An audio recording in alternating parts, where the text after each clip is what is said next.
Ladies and gentlemen, just before we get into another episode of the Fitzness Academy podcast, for those listening on YouTube, just please be aware that we are now on Spotify. So if you want the uninterrupted version of this episode, please head down to the link in the description and check us out on Spotify.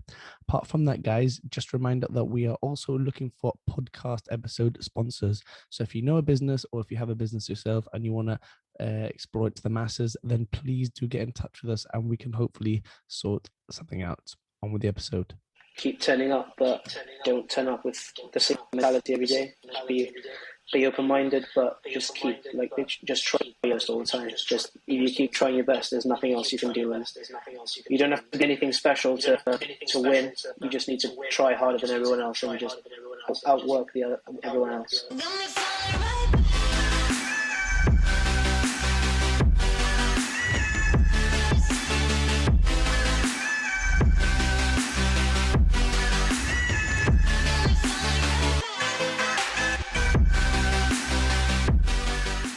Welcome everyone to another episode of the Fitzness Academy podcast.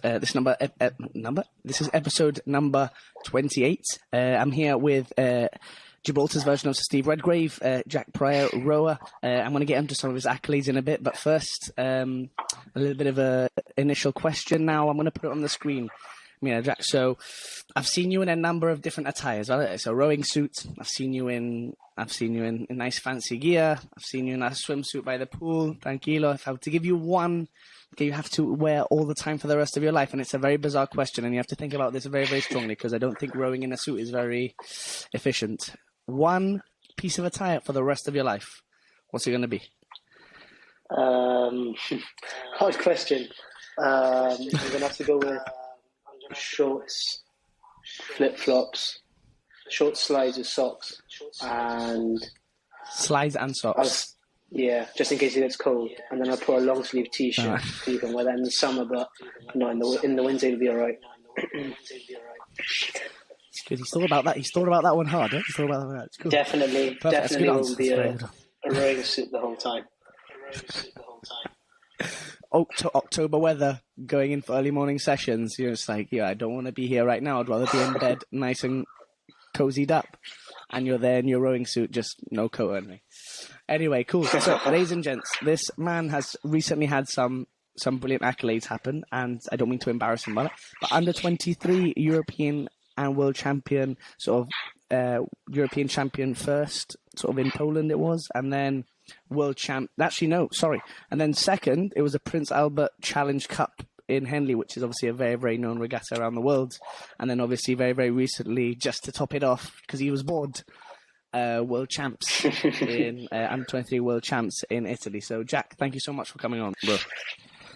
Thanks for having me, James. No worries at all, bro. So starting us off, because I'm very grateful to have known Jack since I was extremely short and rather overweight, and we started rowing because my elder brother said that he started rowing, and then I went down, and we sort of formed this team of a big group of us that obviously started, and then we progressed, and then I'm now a little bit taller and just a little bit slimmer. But no, Jack, so tell us obviously where it started. Obviously I know because I was there. Can you tell us obviously where your rowing journey started? So started off when I was about 12 or 13. I was a member on the Calpe before that, and I just started rowing there when I was about 12. Started taking it a little bit more seriously when I was 13, 14. We started doing we obviously trained the whole year for the local races and the race in Seville, and then have the big one in the national championships, which I'm sure you'd remember. And we'd do that every year. And then when I was 18, I applied to Oxford Brookes University, and I've done 4 years there as a student. My first year was really, really good sort of experience, just sort of building up some physiology, building up some good ergo scores, and then just generally rowing with better and better people. In my second year, I started again improving a lot more, stepping on. Ergo scores started improving, started lifting more in the gym, and then COVID happened, and that all sort of came to an end. But I think what I really improved my most was in my third year, which was last year, as in 2021, September 2020 to 2021, where my ergo scores and weights like really improved, and I started getting into much better boats. We won Bucks, which is the university championships in the UK, and we broke the record in the 8 as well. So we did a 5:31 in the 8, which some of you that know rowing is pretty quick time for a student boat. And at Henley, we raced the Temple Challenge Cup. Well, unfortunately, we came a little bit short. We didn't win, but it just fueled the fire for this year. It was my 4th year. It's been a pretty good year. What was the feeling sort of like applying for Oxford Brook? Was it always the feeling of that it's got an extremely good rowing club, or was it the fact, obviously, that you've sort of gone over to study something that you wanted to in that sense, and it was just like a pure coincidence? If my parents are listening, it'll be a little bit of both, but it was mainly about the rowing and then the course second. When I saw them win at Henley, it was the Temple Challenge Cup and the Ladies' Plate, which is the student event, and then the intermediate event. When I was watching them on the TV, I was like, I need to go there because it looks like a great club and a great place for me to try and improve.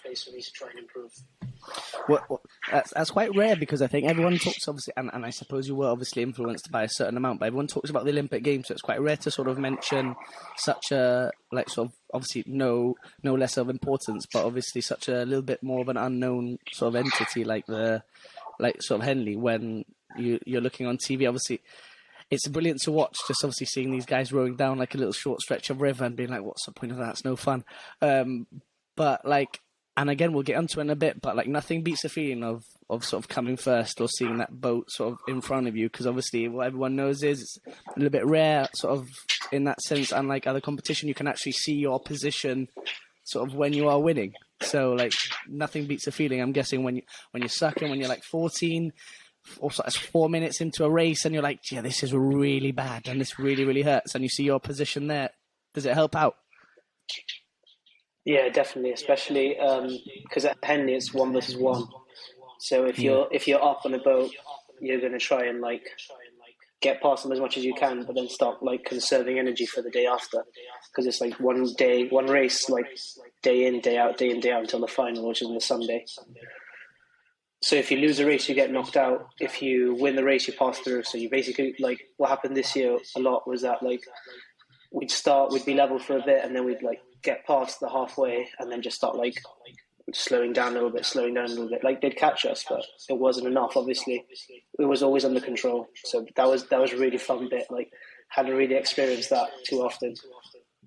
That's one thing which I think a lot of people don't realise. It's actually a really, really tactical sport in a certain way, because as much as you would want to, you can't go flat out for 6 to 8 minutes, depending on which boat you are. You have to sort of have a little bit more of a tactical awareness in that sense, especially when it's not like a sort of an open boat race where you can't bring in drag and all these things all into the equation. It's a tactical race, so you have to sort of be a little bit more efficient with it. But that's the beauty of it. Where there's not, and obviously when I was younger, not very many times unfortunately, but when I saw that boat in front of me, it was that feeling which sort of makes everything worth it in the end. So moving on to those feelings that are not as good, tell us about sort of a training regimen of an elite rower, because I think when we were younger, it was about going there once a day, deciding which boat we were told to go in, working hard for a couple of hours, going away and having a bit of food together or whatever it was. It's a little bit different now, isn't it? Yeah, a little bit. Like the same basic principles are there. We have the food after and that, but there's a little bit more training involved. And a bit more food after that, and a bit more food before that, and a bit more after that. Yeah, exactly. A little bit more food after that. And then, like, now obviously we're over 18, we can go for a few drinks as well. Of course. After the race, ladies and gents, don't worry. It's not. Of course. Not before. So tell us sort of. This is an interesting one, and I think everyone when they're a bit bored at home and they're looking at days of their life, sort of like, I don't know, elite athletes or business people or stuff like that. Tell us a little bit about that, sort of when you're at uni or maybe just before those sort of world champs or European champs. What was it like? So at uni, I think it's a lot more stressful because we've got loads of like uni work and placements. So this year I was doing my PGC, which was taking up a lot of like my day. So I normally like wake up at about 6, maybe some days like if I had to go into uni early, it'd be like 5:45. Do maybe an hour, 70 minutes on the turbo trainer, so the bike, the static bike. Then spend the whole day in uni from like 9 till 4, 9 till 5, and then do a second session at 6 till 8 p.m. And then maybe some days, like the heavier days, the harder days, you come out of uni a little bit sooner, like 3. You'd fit in like a weight session between like 4 and 5:30, and then you do your ergo session between 6 and 8. So normally it'll be either like the evening session will be like an 18k ergo, which takes about an hour 6, an hour 7 minutes, and then you do like 30-minute ergo, 30-minute bike, 30-minute ergo. And that is like as a whole team like sort of thing. So it's like really, really good atmosphere when you're training there. In the morning, there's a little bit less people, especially at 6. Only the people that have to go to uni. But the afternoon sessions are the ones that people really enjoy. That's one thing which I think the viewers probably weren't expecting, was it? Because you expect, and some of the other teams, like you mentioned, sort of in a couple of interviews that I watched, teams like possibly like Germany and sort of the really, really, really good rowing teams possibly don't need to focus on uni because they're already full-time athletes and they're possibly getting ready for an Olympic Games or something of that nature. So obviously it throws into the mix a completely different thing because, and we're going to get onto it again in a bit more detail, but like you said, when you have to submit those scores or when your coach had to submit those scores to the GB coach, it's a bit like, in a sense, cricket where you have a bit of a bad day or you haven't slept quite right because you're thinking about uni and stuff like that. Everyone has bad days. Was there days like that where almost you felt that your rowing performance was affected because of those like sort of stuff with uni? Yeah, definitely. It'll be like the long like days in like January and February where you have to submit your ergo scores to the GB coach that was asking, and maybe he'd come down for a session that you're going to do, and like you're going to do a 2K, which is like the base test for rowing. Yeah. And I remember showing up for, I don't know if it was a 2K or the 5K test, and I showed up like 20 minutes before because I had uni, and he was only going to be there from like 4 till like 4:30, so I had to do it in that gap. And I remember getting on the ergo, like warming up for like 7-8 minutes, and then going and doing like it was an okay 5K, but I was like hoping to do a lot better. But I still managed to get under the cut-off time that I was meant to, and meant I could progress through to the next round of like Great Britain trials. That's an interesting thing which I wanted to ask you personally, being sort of from a place like Gibraltar, going away and rowing for Gibraltar in sort of national championships and things like that, for Calpe, and then sort of, that was a bit posh, that, Calpe, sorry, going away and rowing for Calpe, and then sort of then all of a sudden now going to Team GB. Obviously, for those of you who don't know, should know, Gibraltar was a part of the UK. Was it ever sort of always an ambition when you came to uni to try and trial for the GB team? Because I think my older brother Matt, who I hadn't had on the podcast yet, I think he might refuse. He sort of went, and when he went to Newcastle Uni, he was always sort of talking about the GB time, the GB time that he wanted to achieve, and I was a bit concerned, like, how are you sort of trialing for GB? Was it always sort of a goal for you, or was it always like sprung up on you that I can sort of row for GB here? I think going that way, like when I was 18, the main thing I wanted to do was win Henley, and that was still the case this year. But then, like in my third year, so like last year, I started realizing like, I'm doing pretty good like ergo times and like good performances because they put you in like pairs, so like in boats of 2 people with people from your club, and I was putting like a good pair, and I was like, I can really like make this work and do something out of this, and that's obviously what helped me get into the Europeans team last year, and then the World Championships team this year. Nice. What was the realization like when you actually sort of made it to the Europeans first? Because I think we're going to progress along sort of each of the accolades that you've got. Progressing on to something like the European Championships, where you're like, okay, cool, like you've made it into Team GB. How careful do you have to be, sort of, because like you mentioned, a squad was initially made up of 12, I think you said, and then obviously then the 4 guys went home to make the 8.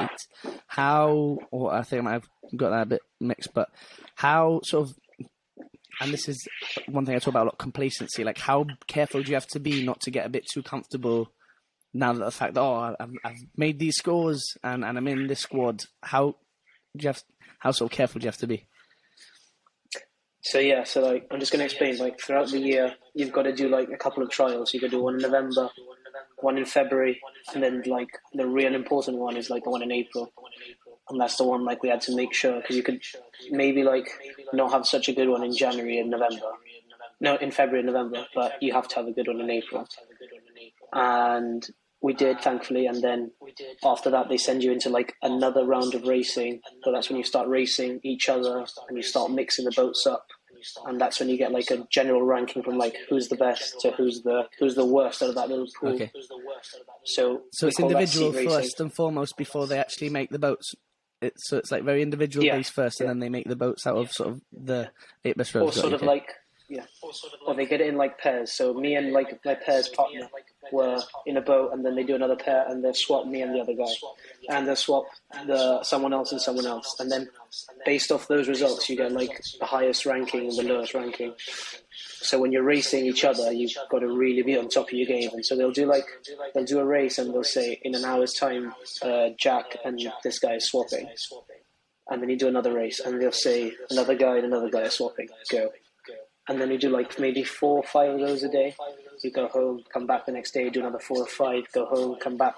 And you repeat that process basically until they have a ranking. Like for the Europeans team, it took 2 days. But for the World's team this year, it took like 2 weeks. Well, they have to be sort of 110% sure at the end of the day that they've got the best 8s, and then plus obviously the cops, sort of the best cops in that boat. What's the feeling then like when you're sort of there and sort of like you said, you're there for a couple of weeks and you are being asked to come in? Is there a sense that sort of what's your sort of process before a race, regardless whether it's sort of world champs or sort of European champs rowing for the Calpe or rowing for Oxford Brooks? Is it always the same for you, or does it kind of, in a human way, does it sort of, as your level goes up, you get a little bit more nervous as it goes? I think I don't know, for me, like based on the importance of the race, will be like how nervous I am. So I'm gonna be honest, for the race at Henley, the first one against University of St Andrews, where we were the favourites, and like we won by like easily. I was so nervous for that race. I don't think I've ever been so nervous for a race in my life. I was in the start line just shaking, because it was the first race of like our Henley campaign, and then like if we mess this up, we'd like ruined firstly like our whole like Henley campaign, and secondly it'd be like so embarrassing as well. Not that like they were worse, it's just that like we were the favourites for the thing. And then like throughout the week I got a little bit less nervous, and then for the final I was like again pretty nervous. But nothing beats that first race against University of St Andrews. Those guys really scared us. I suppose I understand where you're coming from, because you're sort of, like you said, you've watched it on TV and you're like, I'm going to go and race in Henley and I want to sort of go and race at Henley or even win Henley. You're there for your first race and you're like, excuse me, you're like, oh shit, I'm actually here right now and I'm actually about to row on the river that I've watched for the past 10 years. And there's also so many people watching as well. Yeah, there are loads of people out there as well. So embarrassing.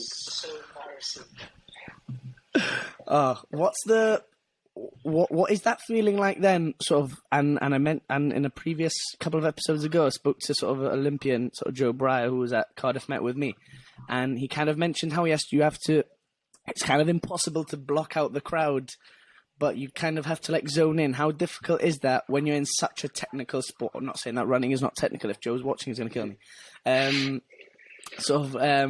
How important is it that you sort of keep sort of focused, obviously listen to what the cox is saying, and if you're in an 8, or if you're in a boat with the cocks, how important is it to focus? Like, but then obviously at the same time you take in what's happening.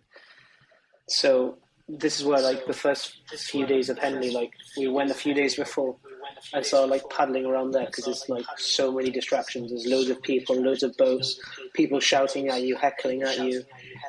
And then we'd use like the first race, the first like half of the race in like the earlier stages where we sort of knew we were going to win. Not to sound like full of ourselves. No, you gotta have confidence. We knew we were... Gotta have confidence, man. Jesus Christ. So we'd like obviously be really focused for that first bit, and then as soon as we were up, maybe like a couple of distractions would come in, or like some people would look out a little bit, or you'd hear like a heckle or something. That's when you start getting used to it. And then I remember the final was on the Sunday, and we went out for like a row on the Saturday because it was like a day off for like our event, and there were so many people like on the bank because it was like Friday at like 4 p.m. or like Saturday at 4 p.m. And there was just, the bank was just filled with people. And then obviously we knew we were racing California, and loads of people from California were on the bank, and they were just like shouting abuse at us. And I'm like, just like, boys, just take it in now. Yeah, they're so obnoxious. Like, go Bears, and stuff like that, because it's California Bears. Yeah. And you'd just be like, boys, just you mentioned Henley. Ignore them. Yeah, carry on.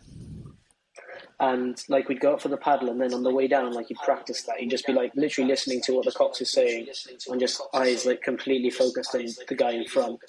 And if anyone looked out the boat, like you'd have a massive go at them. Oh, mate, that's and you've mentioned Henley a lot here, and I think everyone's like, James, why are you talking about Henley? I have no idea what this race is called, or why are you talking about this race? And this guy's world champion now, and you're not talking about that.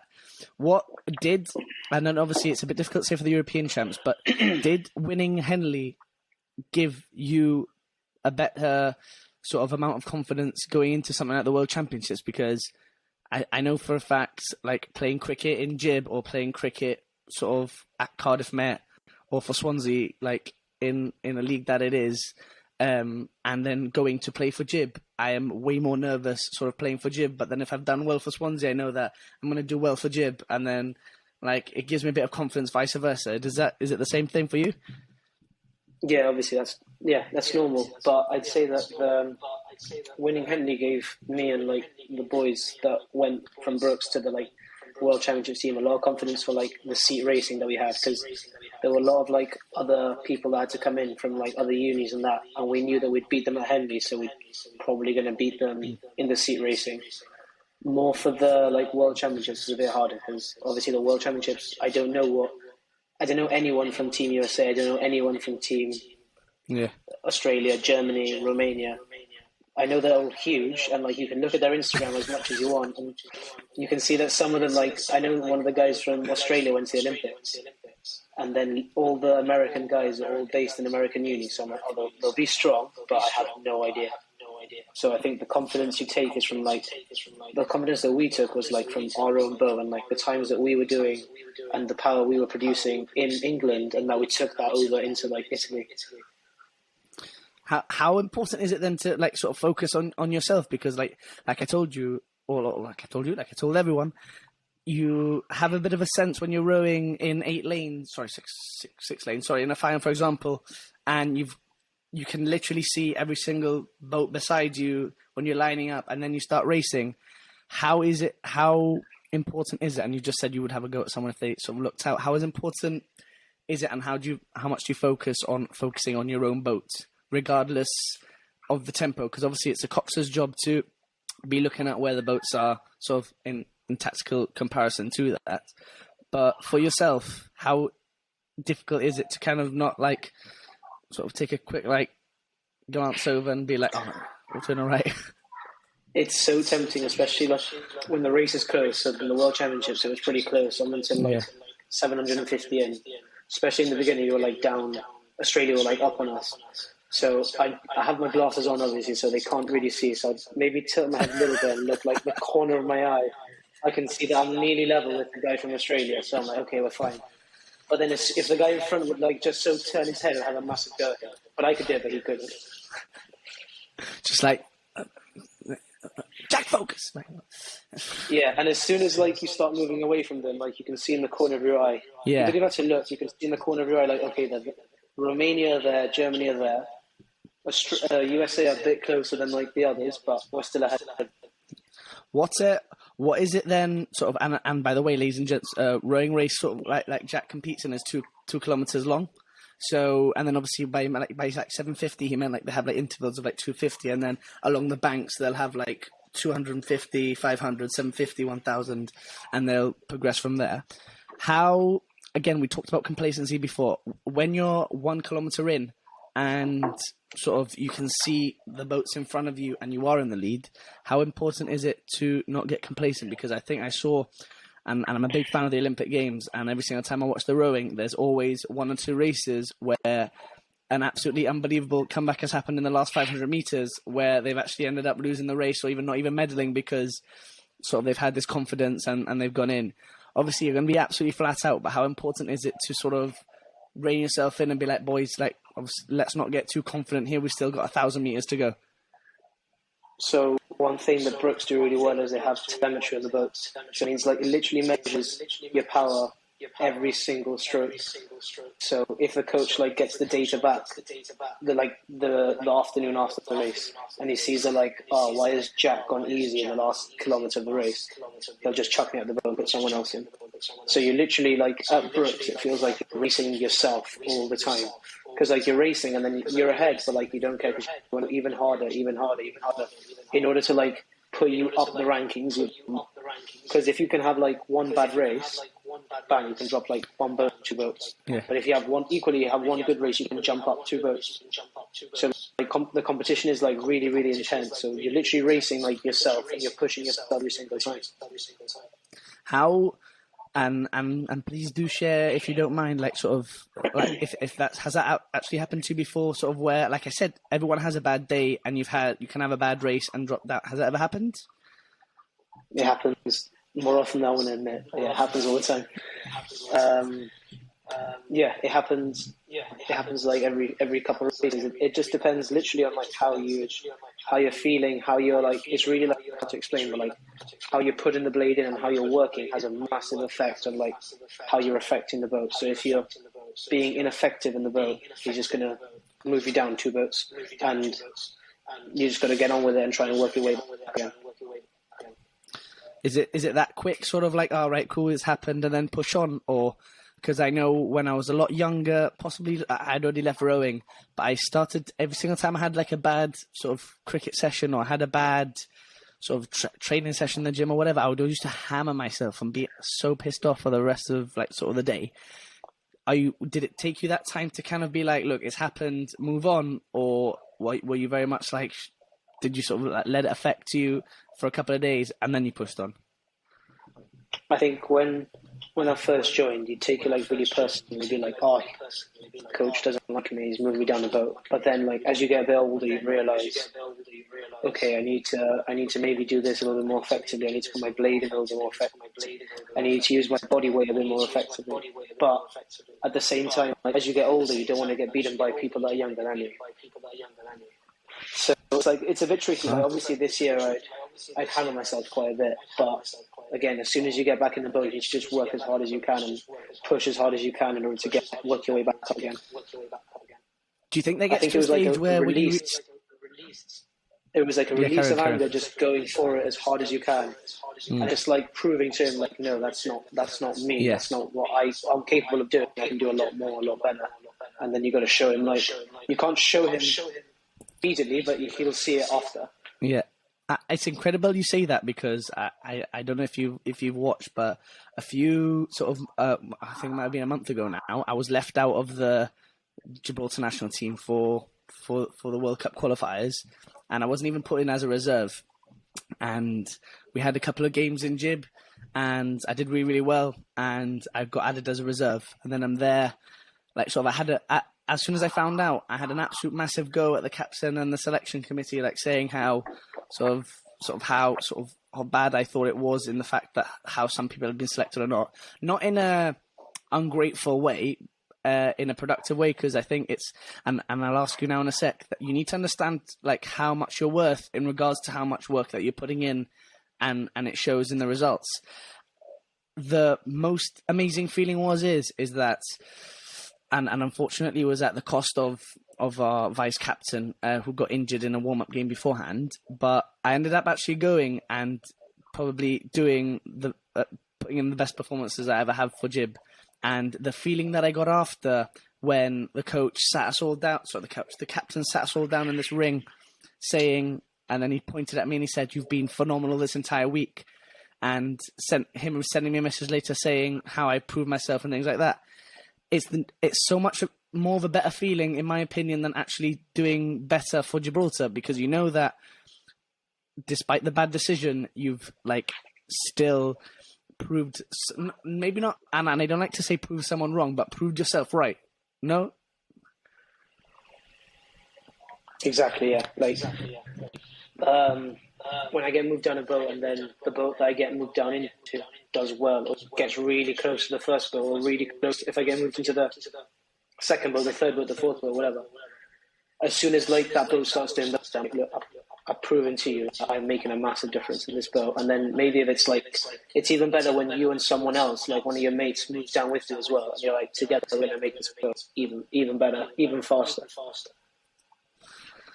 What for you then sort of gives you the and it's a difficult question to ask, because right now I think both of us come across as a bit like sort of, oh, we think we're the best. It's not the case, like, ladies and gents, by the way, because a lot of, I think you get to a certain level, and I'm nowhere near the level that Jack is in terms of sort of, absolutely not. But you get to a certain level, like especially here in Gibraltar, where now I've sort of reached like the international team now. Not saying that I've sort of made there forever, but so if you reach the international team, you're at the top, and then you sort of know your worth, and you can afford to be a little bit sort of confident and a bit, not cocky, but a little bit confident in yourself, because you know how hard you've worked to get to this point. And there's a big difference between that and some young guy who's just come in, had a couple of really bad races, and then sort of said that, and he's not earned that right just yet. I think I'm a big believer, whether you're training in the gym or you're sort of like said rowing in a boat like Jack or playing, you need to earn the right to be able to say the words that you're saying. And at the end of the day, if you're saying those words, you better back it up, because then if you're not, you're never ever going to hear the end of it as well. But at the end of the day, I'll be the first to admit that I am definitely not the best, like, at Brooks. No, like, there's loads of people better than me, but if I'm going to go in a boat, I'm going to try my best, and I'm going to try and make everyone else as good as they can. And you said, like, you have to know your worth, but also you got to bear in mind that, like, especially in a club like Oxford Brooks, where there's so many people and there's like so much talent, there's always people like biting at your feet and like trying to get your seat, but at the same time you're trying to get the seat of the guy on top as well. So it's like really competitive environment all the time. That for me is, I feel the best when I'm working in an environment like that. So I love that you just said that, because so for me right now, being in a position where I'm like I told you before we started recording, I'm in a position where I've got 2 interviews now for 2 sort of internships. I know from my first internship that I did, I knew that out of the 6 interns that we had, I needed to show my worth, like by doing not maybe the most amount of hours, but the most quality throughout those hours, asking if I can come in, asking if I can help with this, asking if I can help with that, asking to do this. And it's not to prove that I'm the best, but it's to show sort of that and I know for a fact in the back of my mind that I've got 6 other guys that if they offered that job, that they would go into that job as well. So would you rather an environment like that where sort of you had those guys fighting for you, or sort of had the confidence to know that you're in the boat? Because despite what you might think, guys, Jack achieving all these accolades, you need to keep obviously working hard now, and we'll get onto what your sort of the future lies ahead. But how important is it to sort of keep working hard all the time? And you have these moments where you go up and down after or before championship and things like that. But how important is it that you like always work hard even after you've won a world medal? Yeah. I think like it's so important to like surround yourself with a really good group of people. Like this year at Brooks, we had about 12, 16 guys that like were all pretty much the same level. So it's just literally pushing each other all the time. Like even like logo, like you're doing 18k, like it's meant to be steady, and it just turns into a race because everyone's just competitive. You're in the weights room doing squats, and it's like who can squat the most, who can squat the best, who can bench the most, and it just becomes like you think like it's a bit too much, but now you look back at it, you take a step back, you're like, wow, what an incredible like training environment we have, and like it's so competitive, so good, and it's like also really good fun. Just like being with like really, really good mates, just bashing yourself every single day. How it's really weird you mentioned that, because and I think a lot of people are gonna sort of agree with me on this. You mentioned the sort of very, very sort of individual based sort of scores that you get on your on sort of the count at the front, obviously telling you sort of your stroke rate, your sort of power output and things like that. But then you're talking about sort of having all these guys together pushing each other. Does it ever sort of, and obviously, thankfully, and in a very, very rude way, I apologise to your mates, is it difficult for them, do you reckon, to see sort of yourself sort of doing well? And there's no offence to them, obviously, if they are watching, but is it difficult? And I think I know the answer to this. I don't think it is, but like, because they would just be like, yeah, go on, Jack, like you've made the GB team.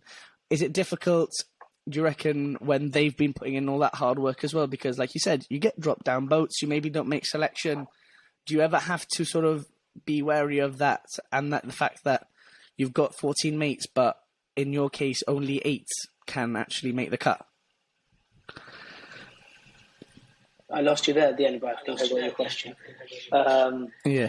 I think like throughout the year it changes a lot. Like at the beginning of the year, maybe like a fresher comes in and like starts biting at your heels a little bit too much. Like, oh, I hate that guy. That guy can like do one or whatever. But then like slowly but surely, like especially like throughout the trials process, you want I want everyone from Brooks, as many from Brooks to do as well as possible. And I know everyone else from Brooks wants the same thing.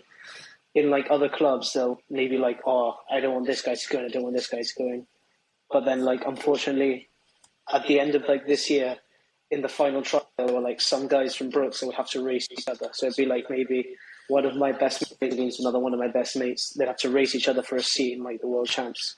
And like, boys, and everyone would be like, boys, look, and you're involved in the race directly as well. So like, I'd be involved in one of the races, and another one I mixed be involved in the race. Like, boys, look, so that I have to try as hard as I can for myself.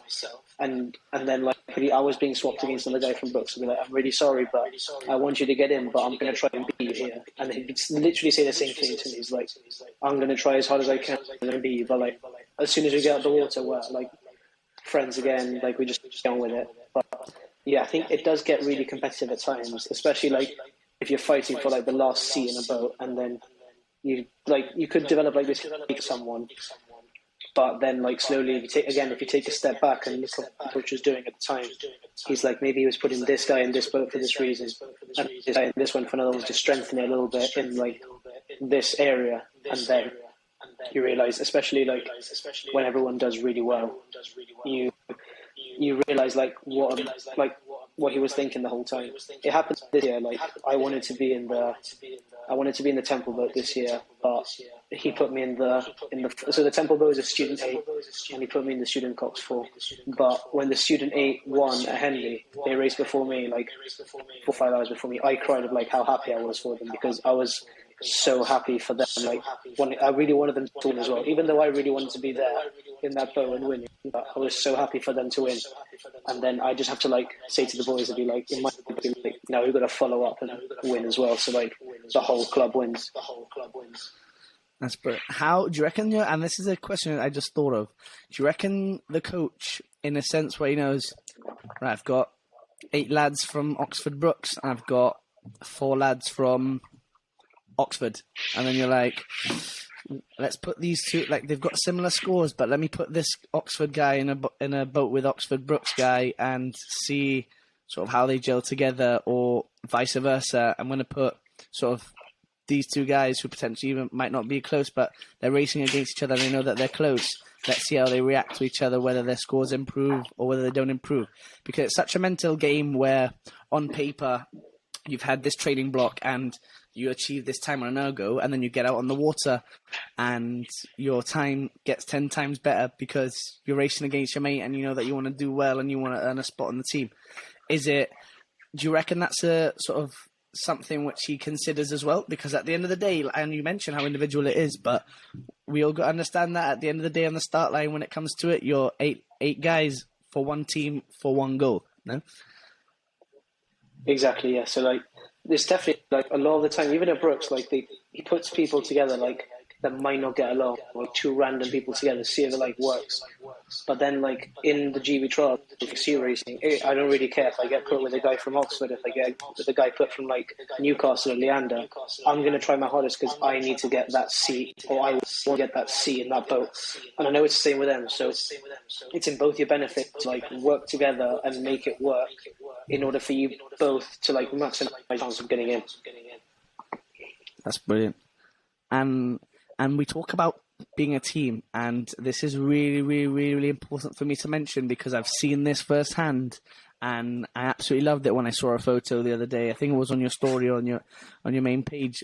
Mate, your family is an absolutely unbelievable group of people, and if I'm not mistaken, I've followed you around everywhere, which is unbelievable.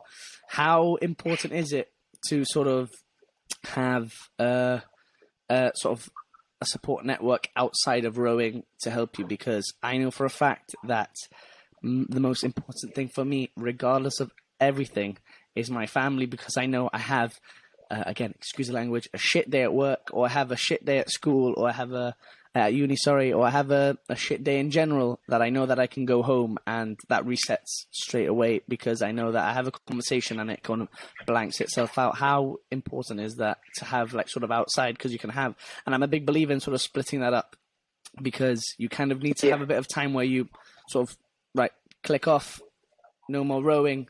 You might love rowing to absolute death, but, like, sort of, you need to have that time. You need to force yourself. Like, I could watch cricket all day, but I force myself not to because I know that I need to have those times to kind of switch off. How important is that for you? Yeah, and it's so important to have a good support network of, like, family. My girlfriend's a massive help. My friends as well. Like, a lot of times, like, obviously, like, a lot of people don't know this, but I'll get home from training, or, like, I've had a bad session or whatever, I'm in a really bad mood, like, literally, like, I've gone to bed in tears and stuff like that because of how bad, like, rowing has gone that day, or, like, how hard day, like, school I've had because of the teaching, like, a really difficult group of kids, and I, like, a really hard day, and, like, I just pick up the phone, call my parents, and just forget about it, like, go home, speak to my girlfriend, or go to the pub with my friends, and it's fine, and, like, nothing else matters. And having them there for the races is really good as well. Like, especially, like, at Henley, which is, like, a really, like, long event, having them there is, like, a bit of a distraction. So, like, you can, like, sort of distract yourself from the racing and just not spend some time with them, but, like, go talk to them, ask them how they were, like, how their day was, what to eat and stuff like that. And then, like, with my girlfriend as well, she was at Henley, so ask her, like, oh, who were you with? What were you doing? Like, it's just, like, a little distraction, because for Henley, if you're there, it's just, like, so intense, and, like, everyone's got their eyes on you, and you've got your eyes on everyone. You're like, oh, those are the guys who are racing next. Those are the good guys that we could be racing the race after that. But let's not get distracted thinking about them. We've got to race this race first and win. And yeah, just having them is, like, a really good distraction, and just, like, a really good, like, sort of reset button, I think.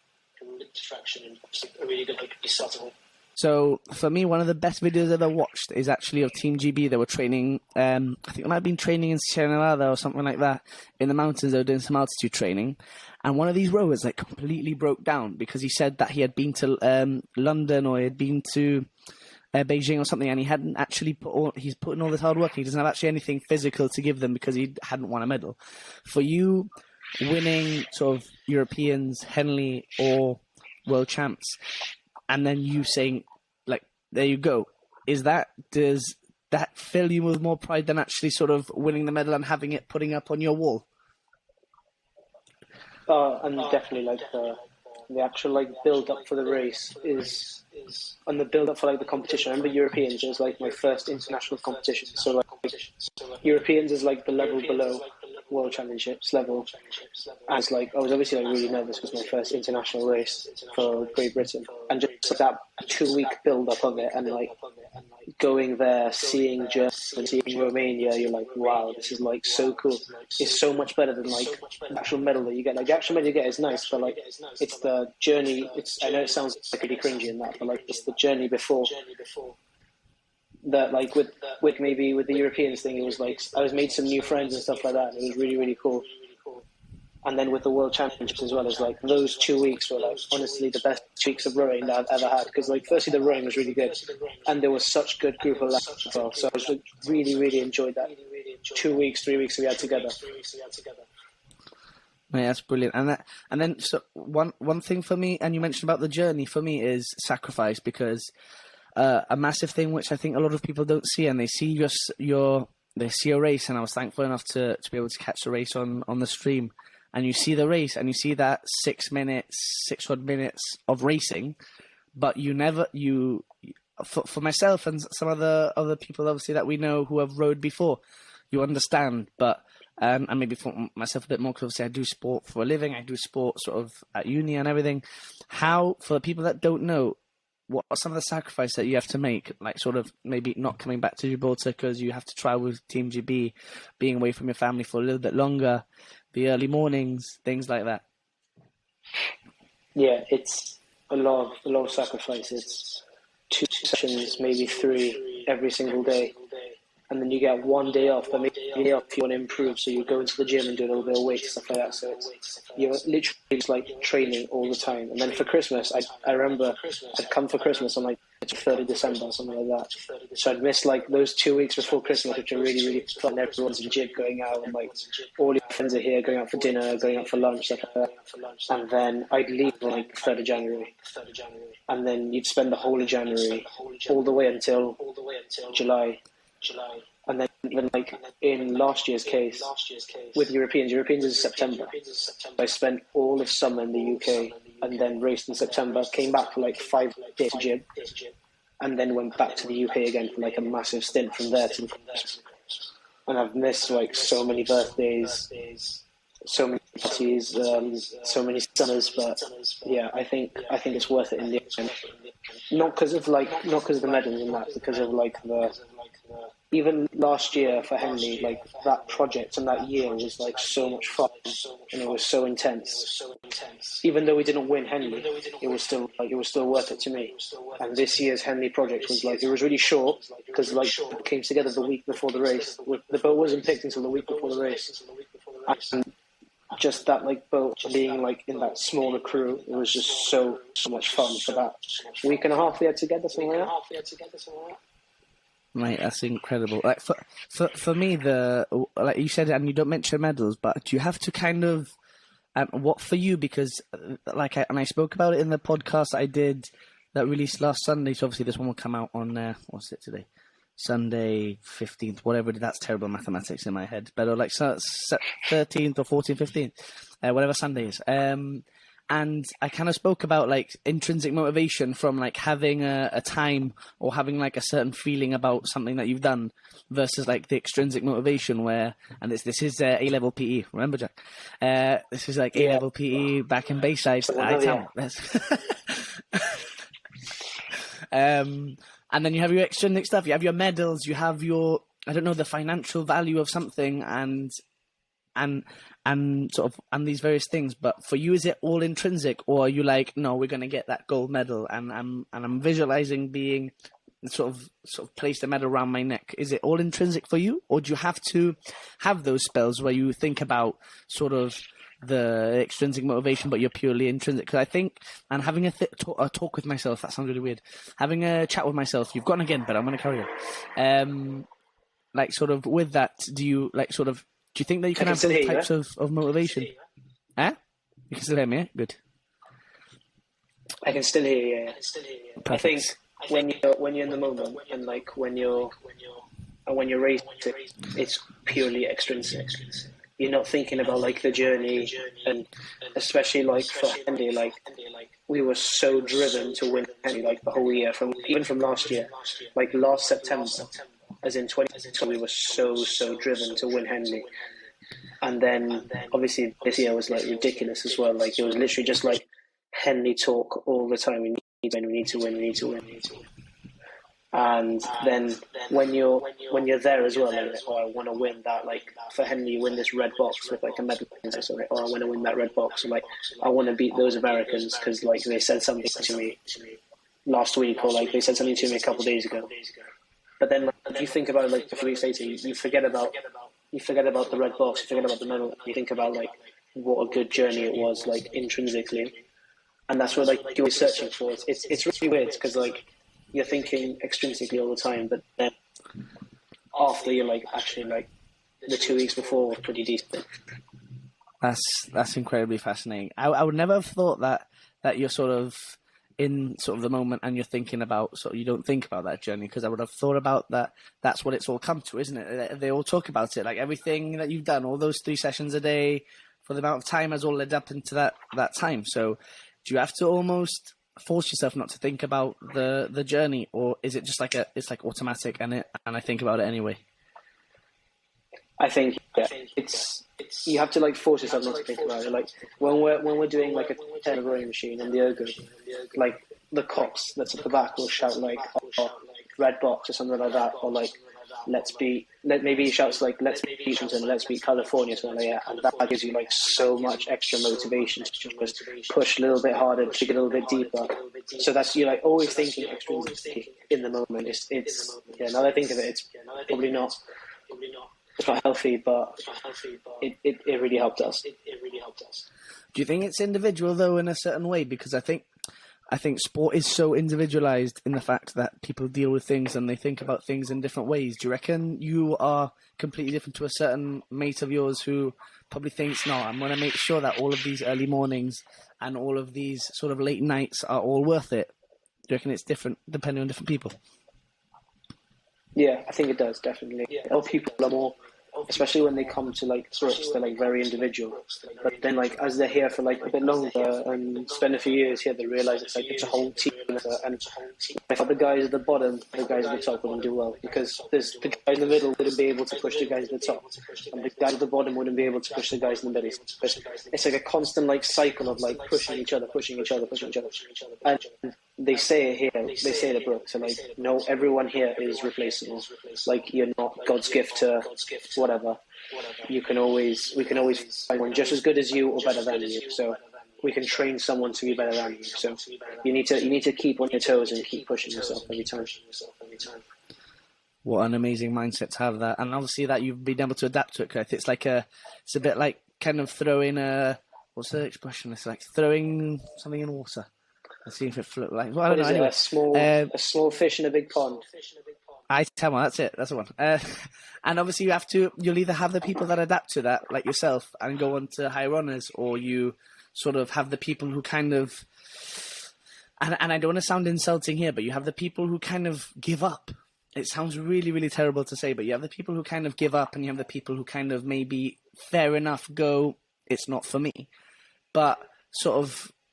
It's kind of very, very specific, and I think that, and it's natural to people. Like some people who like sort of maybe never end up rowing again, or leave rowing, go on to become the next Tour de France winner, or sort of vice versa. You see it. I think I saw Bradley Wiggins is trying to qualify for the Paris Olympic Games for rowing or something like that. Like you get these like weird and wonderful things, and obviously Bradley Wiggins is not quit. He's bloody Tour de France winning Olympic gold medalist, but like you have these times where people sort of don't face it, and it's an amazing mindset to have. So what an unbelievable environment to be surrounded by. So we're not finished just yet, but what's next for you in the next, I don't know, next few months for you in your life, in rowing and everything else? So yeah, I'm going back to the UK in September.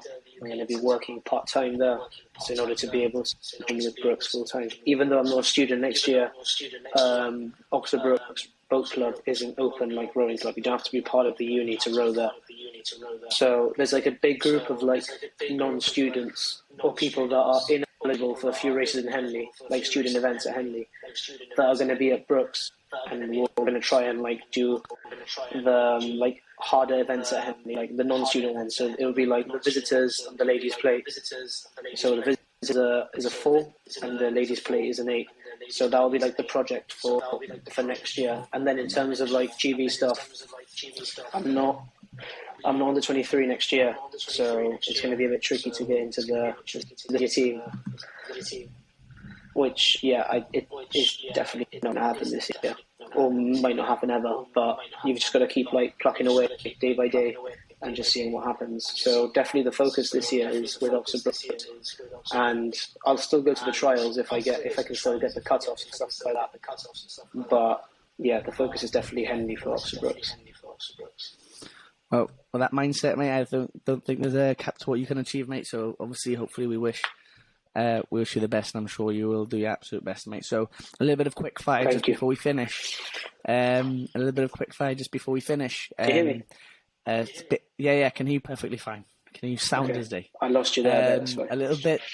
Sorry, a little bit more of a quick fire. So, one person or sort of a number of people that kind of influenced you in rowing, whether they're rowers or sort of family members, friends, and things like that. Definitely Leslie Grett from Calpe. I'd say my coach at Brooks, Henry Balashweb, who's talked me out of rowing a few times now. Well, he's talked me back into rowing because I was going to quit in my first year. My parents, my girlfriend, massive help. My family, yeah. That's amazing. And so, in terms of advice for someone who wants to be the next Jack Pryor, or wants to be sort of the next world champion, European champion, Henley winner, Jesus Christ, this is taking ages. I'd say just keep turning up, but don't turn up with the same mentality every day. Be open-minded, but just just try your best all the time. Just if you keep trying your best, there's nothing else you can do, and you don't have to be anything special to win. You just need to try harder than everyone else and just outwork everyone else. What a way to finish, ladies and gents! What a way to finish! And ladies and gents, hopefully, fingers crossed, this is not the last time we'll see Jack on. When he's made it to the Olympic Games and he wins a gold medal, hopefully he's not too big for his boots to come back on that. I'm only joking. About the big for his boots bit, the Olympic gold medal, I'm being serious. You heard it here first. But no, thank you so much, Jack, for coming on today, mate. It's obviously brilliant for us to sit down because being friends for a long time and seeing you succeed is unbelievable. So thank you so much for coming on, bro. Thank you very much for having me. It's been a long time since I've talked to you, so let's do this more often, not every few years. Yeah, for sure. It doesn't have to be recorded as well, ladies and gents. You don't have to know everything about our lives, we're going to say. Exactly. But no, thank you so much, team, for listening to another episode of the Fitzness Academy Podcast. And again, thanks so much, Jack. Ladies and gentlemen, thank you so much for listening to another episode of the Fitzness Academy Podcast. That was up there with TJ's episode, with probably one of, if not my favorite episodes to record. Honestly, I'm saying a lot because I honestly have no words to describe the feeling that you have once you kind of know that the podcast has gone really, really well, or you're really enjoying it and you know that it's going to do really, really well. So I'm so happy that we managed to get Jack on. Obviously, fantastic amount of success that he's had recently, and hopefully the first of many times that we can say that Jack's done really, really well alongside having him on the podcast as well. So thank you very much, guys, again for listening to the Fitzness Academy Podcast. If you are new and you haven't listened before, please do subscribe to the channel, like the video, comment down below, and show us some support that way, as well as sharing, obviously, the poster of the episode release. Aside from that, obviously, just a reminder that we're also looking for podcast episode sponsors. So if you have a small business or you know people that do and they want to sponsor and grow their business and help the Fitzness Academy Podcast grow, then please do get in touch. Our email is always down in the description box below, alongside all of our social medias that you can contact as well. So please do help us grow and help us obviously support all the bits that we do. So thank you very much, guys, and stay tuned for another episode of the Fitzness Academy podcast next Sunday at 6 p.m. Thank you so much, guys. Take care.